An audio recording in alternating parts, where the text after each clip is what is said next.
Bismillahirrahmanirrahim. Assalamualaikum warahmatullahi wabarakatuh. Syukur alhamdulillah pada pagi hari ini kita bertemu kembali untuk melanjutkan materi kita terkait dengan materi perdagangan internasional. Baik, anak-anakku sekalian, sebelum kita memulai materi kita, mari kita bersama-sama membaca basmalah sambil membaca doa belajar. Bismillahirrahmanirrahim. Rabbi shrahli sadri wa yassirli amri wahlul 'uqdatam min lisani yafqahu qauli. Anak-anak sekalian, pada pertemuan kita hari ini di mana masih terkait dengan perdagangan internasional, di mana yang lalu kita sudah membahas apa pengertian perdagangan internasional, kemudian faktor pendorong perdagangan internasional, dan kita sudah juga menyinggung mengenai manfaat perdagangan internasional. Nah, kemudian kompetensi dasar yaitu menganalisis ketergantungan antar ruang dilihat dari konsep ekonomi, produksi, distribusi, konsumsi, harga, pasar, dan pengaruhnya terhadap migrasi, penduduk, transportasi, lembaga sosial dan ekonomi, pekerjaan, pendidikan, dan kesejahteraan masyarakat. Kemudian, adapun tujuan pembelajaran kita pada hari ini adalah yang pertama, peserta didik dapat menjelaskan manfaat perdagangan internasional. Jadi, apa manfaat dari perdagangan internasional itu? Kenapa dilakukan perdagangan internasional? Otomatis ada manfaat dari kedua belah pihak yang melakukan perdagangan internasional. Kemudian tujuan yang kedua adalah peserta didik dapat menganalisis apa hambatan perdagangan internasional itu. Kemudian tujuan pembelajaran yang ketiga adalah peserta didik dapat menjelaskan dampak dari perdagangan internasional. Kemudian yang keempat adalah peserta didik dapat menjelaskan upaya apa yang dilakukan untuk mengatasi dampak negatif dari perdagangan internasional. Itulah tujuan pembelajaran yang diharapkan untuk dicapai pada pembelajaran kita hari ini. Baik, Ananda semua, sekarang kita melihat bagaimana poin pembahasan kita hari ini. Yang pertama adalah manfaat perdagangan internasional.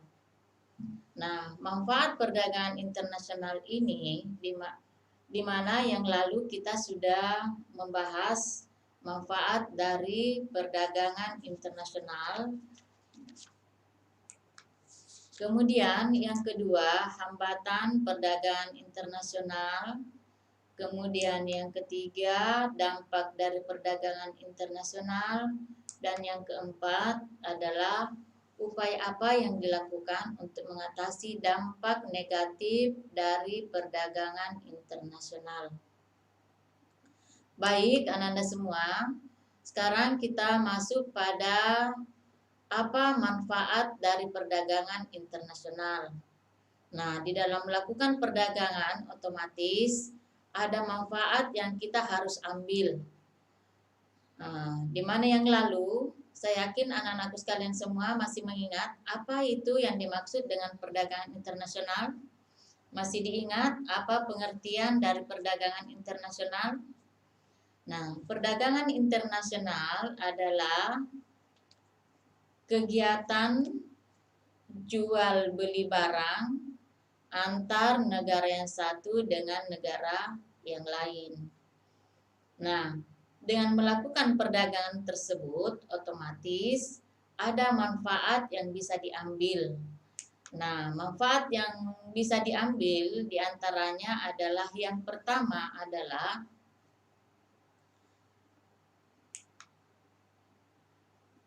perdagangan internasional itu dapat memenuhi kebutuhan tiap-tiap negara. Jadi, karena dapat memenuhi kebutuhan tiap-tiap negara, jadi walaupun negara tersebut tidak menghasilkan suatu barang di negaranya, akan tetapi ada negara lain yang menghasilkan, maka kebutuhan di negara tersebut bisa terpenuhi. Dengan cara apa? Adalah dengan melakukan perdagangan internasional. Kemudian, manfaat yang kedua adalah spesialisasi produksi. Apa itu spesialisasi produksi? Spesialisasi produksi maksudnya di sini adalah dapat membandingkan produksi dari satu negara ke negara lain. Mana yang menurut kita lebih baik dan harganya lebih murah dengan kualitas yang sama, maka itu yang kita ambil atau itu yang kita pilih di dalam melakukan perdagangan internasional. Kemudian manfaat yang ketiga adalah penemuan baru, penemuan teknologi baru. Artinya bahwa di dalam perdagangan internasional itu membuka peluang adanya spesialisasi produksi sehingga memacu produsen untuk melakukan penelitian-penelitian melalui teknologi baru. Kemudian manfaat yang keempat adalah lahirnya tenaga ahli. Maka dengan berbagai macam penelitian yang dilakukan, maka akan muncul atau akan ditemukan teknologi-teknologi baru dengan melalui proses produksi dengan mendorong produsen untuk banyak menggali ilmu, kreativitas, inovasi, keterampilan untuk bisa terlibat dan meningkatkan hasil produksinya. Kemudian yang kelima adalah menjadi sumber penerimaan devisa negara. Kemudian yang keenam adalah terciptanya persahabatan antar negara. Nah, melalui perdagangan internasional otomatis ada hubungan negara-negara yang terlibat itu dalam perdagangan internasional itu semakin erat sehingga akan terjalin kerjasama ekonomi dan akan menguntungkan kedua belah pihak. Jadi itulah manfaat dari perdagangan internasional. Nah, anak-anakku semua, di dalam melakukan perdagangan internasional perlu kalian ketahui bahwa dari manfaat yang ada itu kita juga harus melihat apa perbedaan perdagangan internasional dengan perdagangan dalam negeri. Nah, perdagangan internasional itu membutuhkan valuta asing. Apa itu valuta asing? Valuta asing adalah mata uang negara lain. Ya, misalnya Indonesia melakukan hubungan kerjasama perdagangan internasional dengan Amerika Serikat. Maka mata uang yang digunakan adalah mata uang negara lain atau valuta asing. Dalam hal ini adalah Amerika Serikat. Mata uang Amerika Serikat adalah dolar. Maka yang digunakan di dalam perdagangan internasional dengan Amerika Serikat adalah mata uang Amerika Serikat. Nah, sedangkan perdagangan dalam negeri tidak membutuhkan valuta asing karena kita menggunakan mata uang yang sama. Misalnya antar provinsi melakukan perdagangan sama-sama menggunakan mata uang negara itu sendiri. Sehingga perdagangannya lebih mudah. Nah, kemudian perbedaan yang kedua, perdagangan internasional dengan perdagangan dalam negeri, yaitu transaksi dalam perdagangan internasional itu membutuhkan waktu yang lama. Kenapa membutuhkan waktu yang lama? Karena di dalam perdagangan internasional itu melalui 3 tahapan. Tahapan yang pertama adalah harus ada dulu kesepakatan antar negara. Ya, jadi ada tawar-menawar antar negara satu dengan negara yang lain di dalam melakukan perdagangan internasional untuk mencapai sebuah kesepakatan. Nah, setelah memenuhi atau menyepakati sebuah harga atau satu harga, maka baru dilakukan pembayaran. Nah, pembayarannya juga ini dikatakan relatif rumit. Kenapa relatif rumit? Karena tadi dikatakan bahwa di dalam perdagangan internasional itu membutuhkan valuta asing. Sehingga di dalam pembayarannya juga di samping membutuhkan valuta asing juga tidak bisa secara langsung melakukan pembayaran, tetapi otomatis memberikan kepercayaan kepada pihak bank untuk melakukan pembayaran dalam perdagangan internasional. Kemudian tahap yang ketiga dalam perdagangan internasional itu adalah penyerahan barang. Jadi yang pertama tahapannya adalah kesepakatan harga, kemudian yang kedua pembayaran, kemudian yang ketiga baru ada penyerahan barang. Itu dalam perdagangan internasional. Kemudian kalau di dalam perdagangan dalam negeri, ketiga tahapan tersebut itu terjadi dalam waktu yang bersamaan. Di saat itu juga kita melakukan tawar-menawar dengan mencapai sebuah kesepakatan. Di saat itu juga kalau kita sudah sepakat kita melakukan pembayaran. Kemudian setelah kita melakukan pembayaran maka barang pun kita terima. Jadi itulah bedanya antara perdagangan internasional dengan perdagangan dalam negeri dari segi transaksinya. Nah, kemudian yang ketiga adalah cara pembayaran dalam perdagangan internasional dikatakan relatif rumit karena kenapa? Kalau penjual dan pembeli di dalam perdagangan internasional itu tidak bertemu, sedangkan dalam perdagangan dalam negeri penjual dan pembeli itu bertemu, sehingga perdagangan dalam negeri itu relatif mudah, sedangkan perdagangan luar negeri itu atau perdagangan internasional itu dikatakan relatif rumit.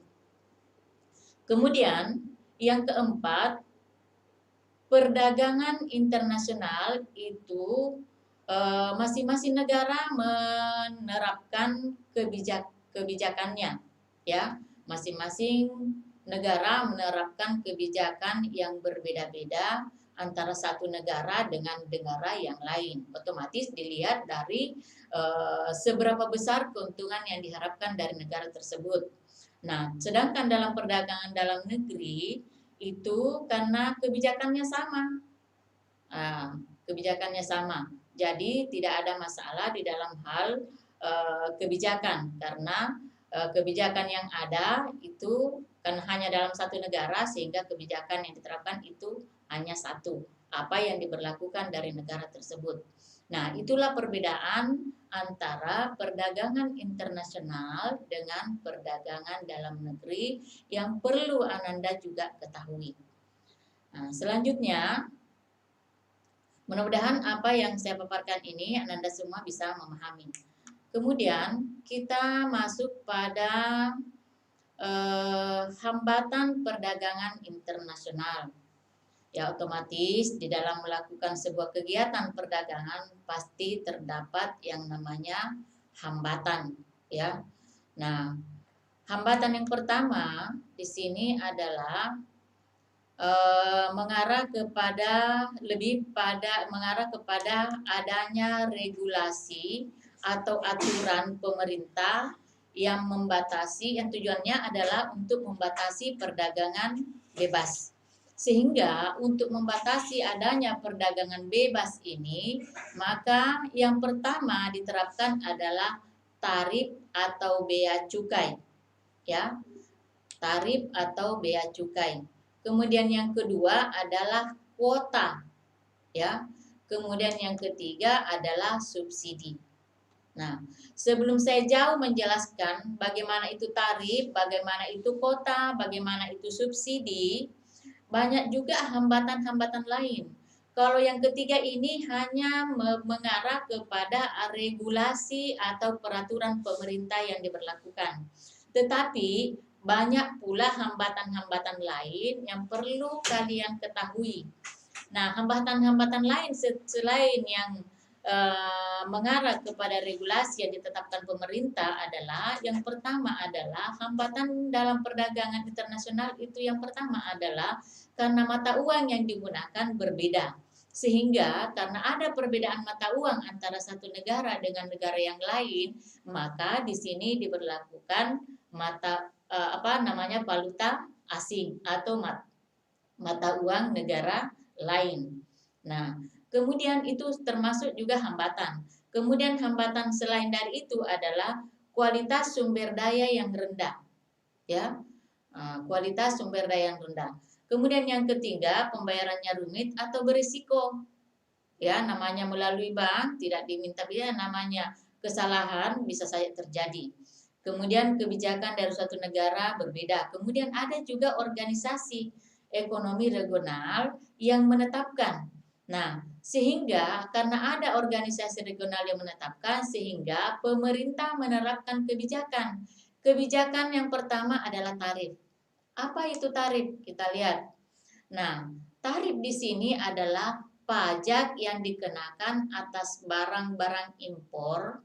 Tujuannya apa? Sehingga diterapkan tarif.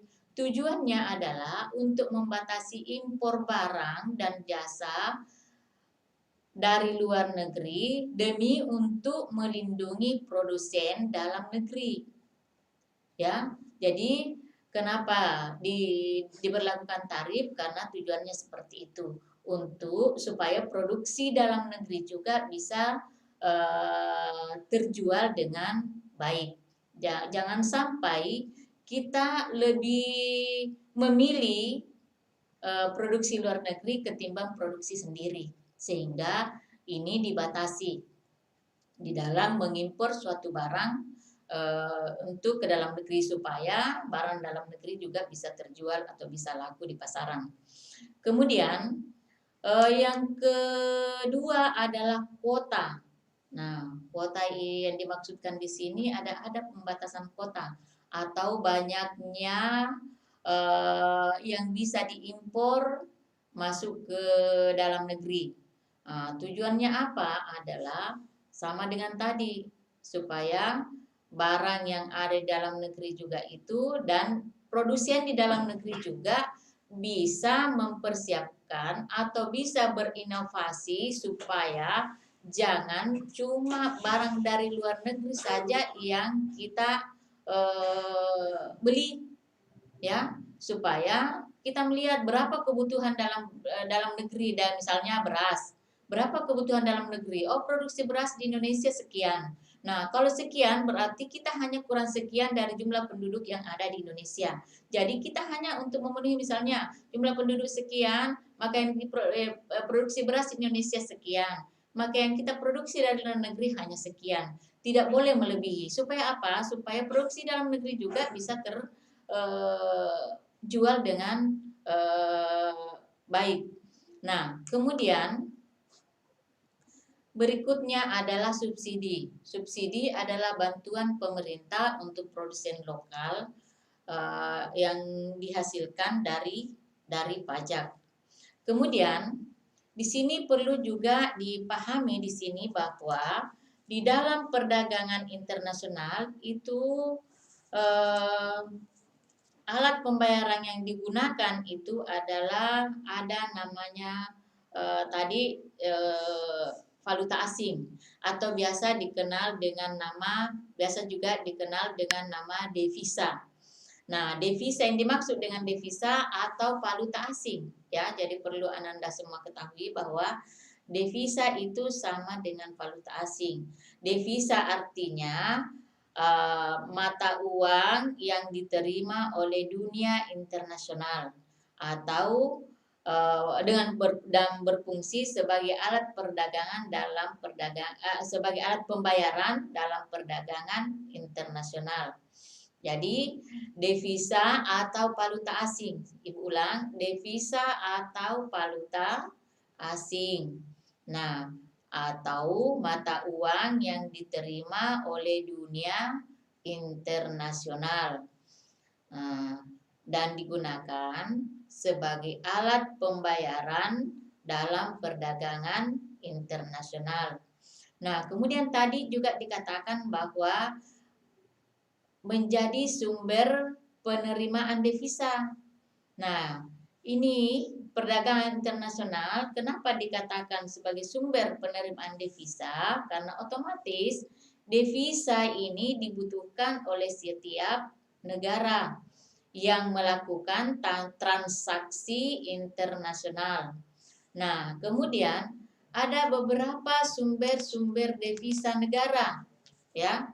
Sumber-sumber devisa negara itu dalam perdagangan internasional kenapa dibutuhkan? Karena devisa itu bisa didapatkan dari ekspor barang, ya, kemudian ekspor jasa, kemudian pariwisata, kemudian investasi ke luar negeri, ada juga pinjaman luar negeri, kemudian hadiah atau hibah. Yang mana itu ekspor barang? Ekspor barang semakin banyak ekspor, maka makin besar pula devisa yang diterima oleh suatu negara. Sehingga banyak mengekspor barang, semakin banyak pendapatan dari devisa yang diterima oleh negara tersebut. Demikian pula dengan ekspor jasa. Kemudian pariwisata. Misalnya, Indonesia memiliki banyak objek wisata seperti Candi Borobudur, Candi Prambanan.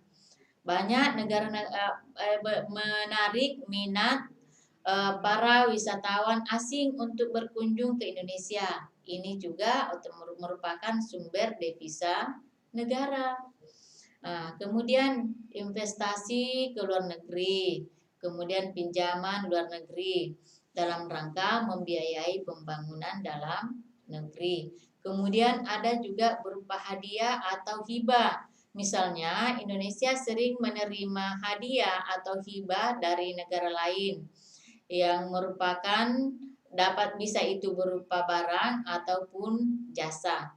Dan apabila hibah yang diberikan berupa valuta asing, maka devisa negara akan bertambah.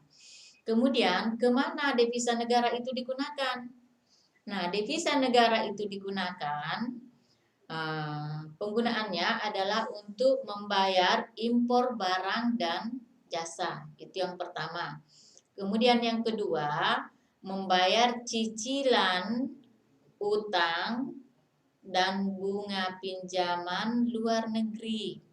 Kemudian yang ketiga, membayar keuntungan atas modal asing yang ditanamkan di negara kita. Kemudian membiayai kegiatan warga negaranya di luar negeri. Jadi kegiatan warga negara yang ada di luar negeri itu dibiayai dari devisa negara. Nah, misalnya ada mahasiswa melanjutkan pendidikannya ke luar negeri. Nah, itu beasiswanya diambil dari devisa negara. Kemudian di dalam perdagangan internasional juga itu ada namanya jual beli valuta asing.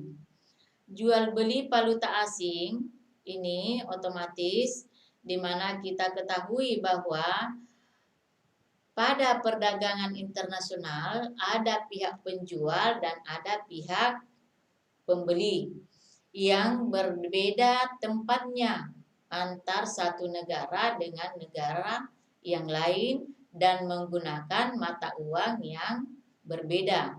Sehingga karena menggunakan mata uang yang berbeda, maka otomatis menggunakan devisa atau alat pembayaran luar negeri. Salah satu bentuk alat pembayarannya adalah uang asing atau valuta asing. Nah, di sini juga dikatakan bahwa valuta asing itu diperoleh dari bank devisa, ya, diperoleh dari bank devisa.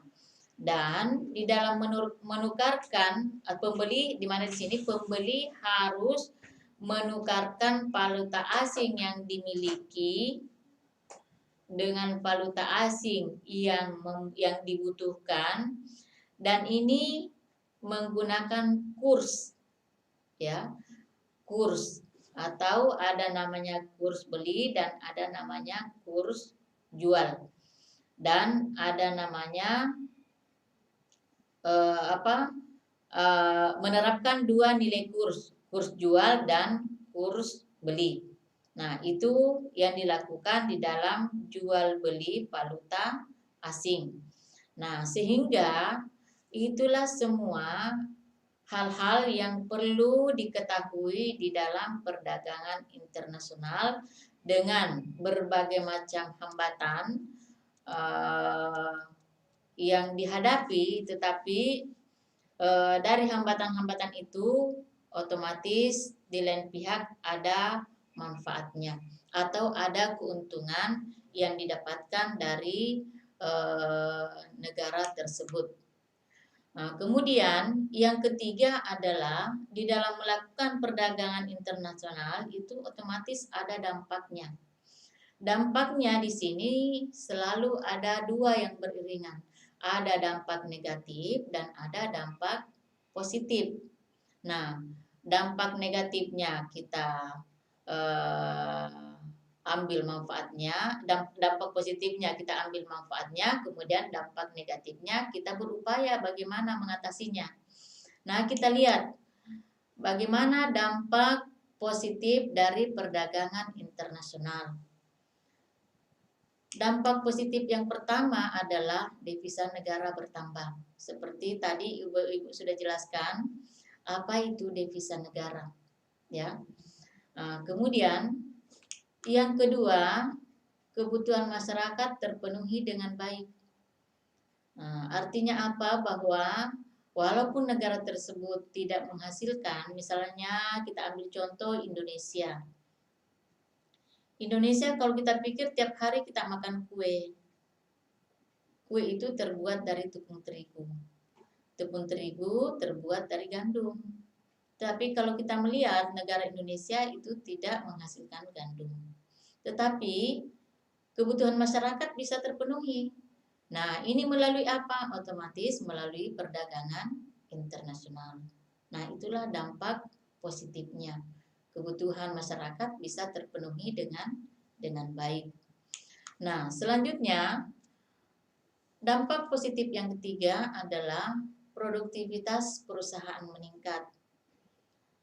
Nah, karena adanya perdagangan internasional, maka produksi dalam negeri diusahakan supaya semakin meningkat.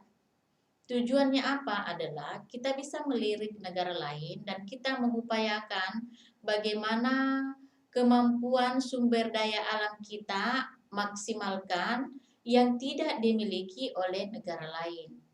Contoh kita negara Indonesia. Kita negara Indonesia banyak menghasilkan pakaian jadi. Nah, sehingga itu kita tingkatkan produktivitasnya, kemudian kita inovasi kita juga kita tingkatkan, kreativitas tenaga kerja kita juga ditingkatkan sehingga permintaan dari luar negeri itu bisa meningkat dan akan mengarah kepada produktivitas perusahaan yang semakin meningkat. Kemudian lapangan kerja meningkat. Nah, kalau produktivitas meningkat, produksi semakin banyak, otomatis membutuhkan tenaga kerja. Nah, karena banyak artinya lapangan pekerjaan akan semakin bertambah. Kemudian investasi juga meningkat. Itulah semua dampak positif dari perdagangan internasional. Kemudian selain dari dampak positif, ada dampak negatif dari perdagangan internasional. Nah, dampak negatifnya kita bisa melihat bahwa masyarakat akan lebih konsumtif, ya. Masyarakat akan lebih konsumtif. Artinya bahwa terkadang masyarakat itu lebih memilih produksi luar negeri ketimbang produksi dalam negeri. Ya, sehingga produksi dalam negeri terkadang ya lebih tertinggal karena lebih diminati produksi dari luar ketimbang produksi dalam negeri. Kemudian dampak negatif yang kedua adalah persaingan tidak seimbang antara negara maju dengan negara berkembang, menyebabkan negara berkembang itu akan kalah bersaing dari negara-negara maju. Nah, di sini kita bisa melihat bahwa negara maju kualitas masyarakatnya sudah bagus. Sedangkan negara berkembang kualitas masyarakatnya masih perlu ditingkatkan. Artinya apa? Bahwa di samping pengetahuannya, kreativitasnya masih perlu ditingkatkan bagi negara-negara berkembang. Kemudian walaupun dengan sumber daya alam yang sudah sangat memadai, tetapi dalam pengelolaan sumber daya alam yang ada dengan keterbatasan pengetahuan, skill atau keterampilan menyebabkan kalah bersaing dari negara-negara maju. Sehingga di dalam melakukan perdagangan internasional masih berada di jajaran, artinya masih terbelakang dari negara-negara maju. Kemudian dampak negatif yang ketiga dari perdagangan internasional adalah akibat persaingan yang tidak seimbang, maka negara berkembang akan semakin tertinggal dan akan bergantung pada negara maju. Sehingga negara berkembang umumnya selalu bergantung pada negara maju. Ya.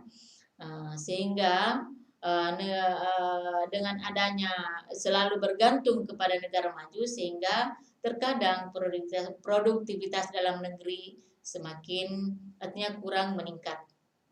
Nah, itulah dampak negatif dari perdagangan internasional. Kemudian dari dampak negatif ini perlu dicari solusinya. Apa yang harus kita lakukan dengan dampak negatif dari perdagangan internasional itu? Nah, yang dilakukan adalah yang pertama, upaya apa yang dilakukan untuk mengatasi dampak negatif dari perdagangan internasional. Nah, upaya yang dilakukan untuk mengatasinya adalah pemberlakuan kuota impor, ya, pemberlakuan kuota impor. Jadi dibatasi yang mau kita impor supaya apa? Supaya apa yang kita produksi dalam negeri itu bisa juga laku di pasaran, ya, bisa juga dibeli oleh masyarakat dalam negeri. Kemudian untuk membatasi impor maka diberlakukan peningkatan tarif impor, ya, supaya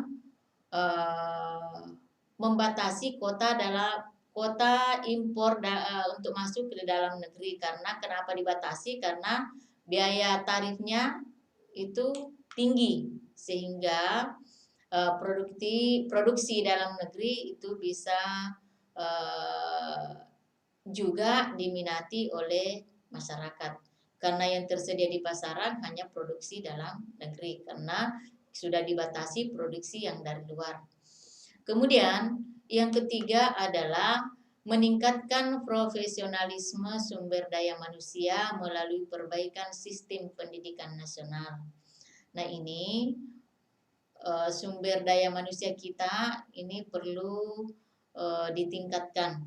Tenaga kerja kita perlu kita bekali dengan ilmu pengetahuan tentang teknologi dan keterampilan dari semua sektor untuk bagaimana sumber daya alam kita, khususnya kita Indonesia itu bisa dikelola oleh sumber daya manusia yang handal.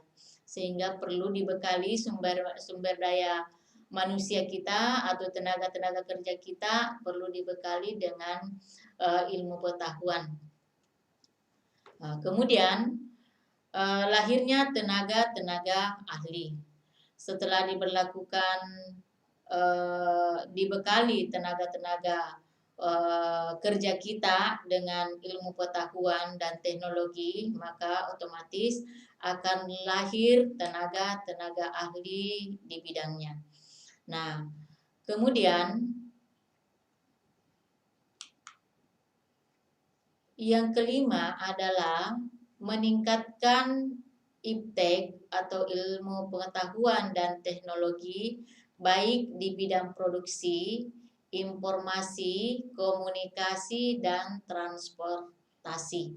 Nah, itu yang dilakukan di dalam mengatasi dampak negatif dari perdagangan internasional. Kemudian berikutnya adalah ikut aktif dalam forum-forum kerjasama ekonomi dan memanfaatkannya bagi kepentingan kemajuan bangsa.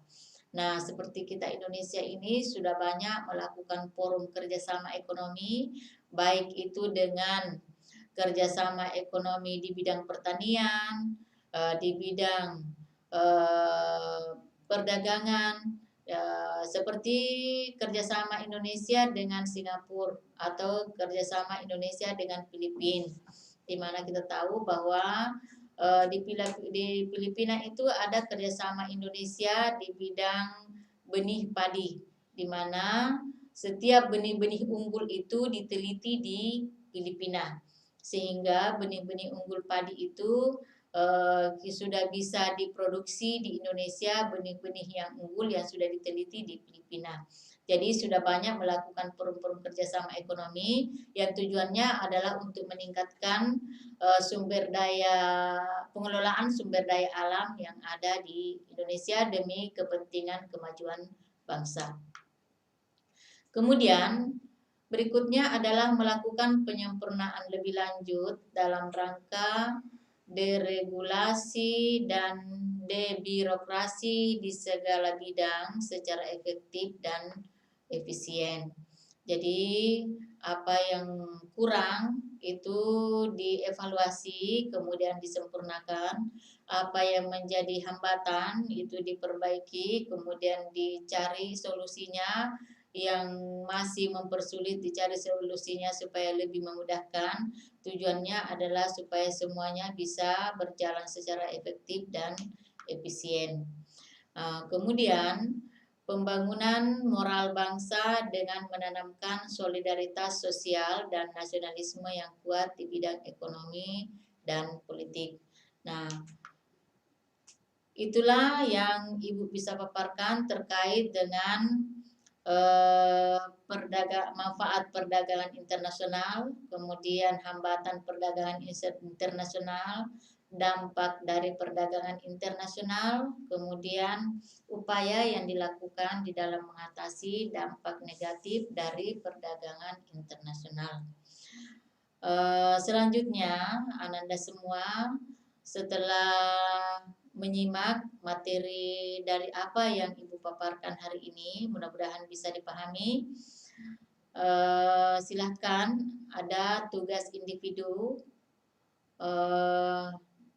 dari materi hari ini, ya. Ada soal, silahkan Anda kerjakan dengan baik.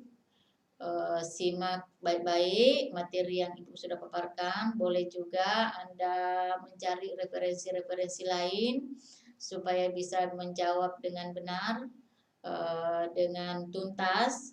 Mudah-mudahan apa yang kita lakukan hari ini itu diberi keberkahan oleh Allah Subhanahu wa Ta'ala. Demikian yang Ibu bisa sampaikan hari ini. Mudah-mudahan kita dalam kondisi sehat walafiat dan bisa bertemu kembali di pertemuan berikutnya dalam suasana sehat walafiat. Billahi taufiq wal hidayah. Wassalamualaikum warahmatullahi wabarakatuh.